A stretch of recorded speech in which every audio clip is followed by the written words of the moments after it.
Hello hello my dear friends, एक बार फिर से आपका YouTube channel Arvind super classes में welcome to study with the point. आपका देखिए आज मैं प्रश्न लेकर आ रहा हूँ बायोलॉजी का। क्या लेकर आ रहा हूँ बताइए?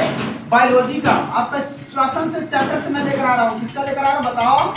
श्वसन चैप्टर से मैं प्रश्न लेकर आ रहा हूँ। वीडियो का अंत तक देखिएगा, जरा तो मिलेगा नहीं होगा। देखिएगा, हम लोग कहते हैं बहुत कम मिला है। जरा सोचिए, जितना आपको मिला है उतना ही सबको मिला है। ठीक है, देखिए कहता है जैव प्रक्रम के बारे में पढ़ेंगे। किसके बारे में पढ़ेंगे? तो जैव प्रक्रम के बारे में पढ़ेंगे। एक होता है पोषण, श्वसन, परिवहन और उपसर्जन। देखिए जैव प्रक्रम के बारे में क्या होता है? पोषण, श्वसन, परिवहन और उपसर्जन के बारे में हम लोग पढ़ेंगे।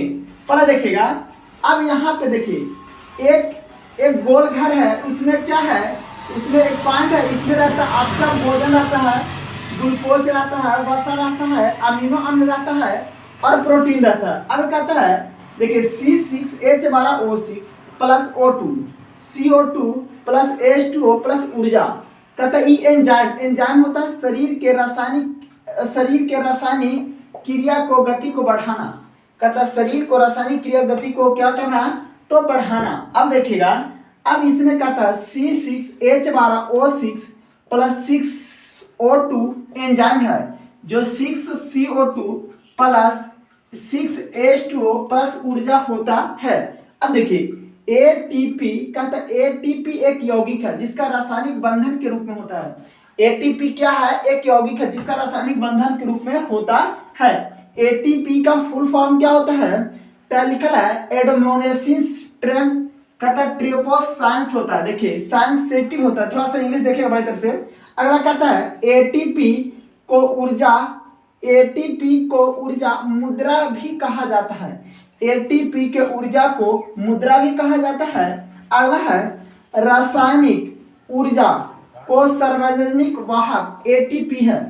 रासायनिक ऊर्जा को सार्वजनिक वाहक ATP है। सार्वजनिक वाहक क्या है? तो ATP है। आगे देखिएगा, कहता है ग्लूकोज की कोशिका ईंधन भी कहा जाता है। ग्लूकोज को क्या कहा जाता है? कोशिकीय ईंधन कहा जाता है। आगे देखिएगा, अब कहता है श्वसन की परिभाषा लिखे। क्या कहता है बाबू? श्वसन की परिभाषा लिखे। तो देखिएगा परिभाषा लिखे हैं। कहता है श्वसन एक प्रक्रिया है जिसमें जीवों और वातावरण से ऑक्सीजन ग्रहण करता है। जीवों और वातावरण से ऑक्सीजन को ग्रहण करता है। ऑक्सीजन शरीर की प्रत्येक कोशिका तक पहुंचता है। ऑक्सीजन शरीर के प्रत्येक कोशिका तक पहुंचता है जहां ग्लूकोज का एंजाइम की उपस्थिति में ऑक्सीकरण होने से कार्बन डाइऑक्साइड जल एवं ऊर्जा का निर्माण होता है। फिर कार्बन डाइऑक्साइड शरीर के बाहर निकल जाता है। क्या चीज? कार्बन डाइऑक्साइड बाहर निकल जाता है। इसी प्रक्रिया को श्वसन कहते हैं। इसी प्रक्रिया को हम लोग क्या कहते हैं?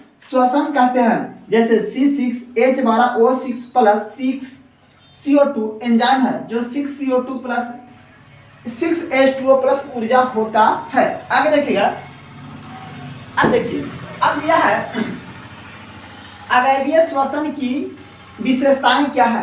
अवयवीय श्वसन की विशेषता क्या है? तो इसे पहले लिखा है ऑक्सीजन की अनुपस्थिति में होता है। अवयवीय श्वसन की विशेषता क्या है? ये ऑक्सीजन की अनुपस्थिति में होता है, पहला विशेषता होता है। दूसरा है इसमें कम ऊर्जा का निर्माण होता है। दूसरा विशेषता है इसमें कम ऊर्जा का निर्माण होता है। तीसरा दिया C6H12O6 को अंशतः विखंडन होता है। कहता है C6H12O6 अंशतः विखंडन होता है। अब देखिएगा, कहता है अवायवीय श्वसन कोशिका द्रव में होता है। वायवीय श्वसन किसमें होता है? तो कोशिका द्रव में होता है। आगे देखिएगा, अब कहता है इस प्रक्रिया को श्वसन एथेनॉल प्लस CO2 का निर्माण होता है। आगे अब कहता है ऑक्सीजन की अनुपस्थिति में हमारे शरीर में पॉर्बिट लैक्टिक अम्ल का निर्माण करता है, जिनके कारण शरीर में दर्द और टेंडन तात्कालीन होता है। फिर आगे देखिएगा, अब कहता है किण्वन किसे कहते हैं? अब देखिएगा कहता है किण्वन किसे कहते हैं? तो देखिएगा कहता ऑक्सीजन की अनुपस्थिति में ग्लूकोज का आंशिक विखंडन होने से एथेनॉल एवं कार्बन डाइऑक्साइड का निर्माण होना किण्वन कहलाता है। देखिएगा, किण्वन किसे कहते हैं? तो ऑक्सीजन की अनुपस्थिति में ग्लूकोज की आंशिक विखंडन होने से एथेनॉल एवं कार्बन डाइऑक्साइड का निर्माण होना किण्वन कहलाता है। किण्वन ईस्ट में पाया जाता है। किण्वन किसे पाया जाता है? तो ईस्ट में पाया जाता है। देखिए, आपका अवायवीय श्वसन को ही चरण में होता है। कहता अवायवीय श्वसन के चरण में होता है।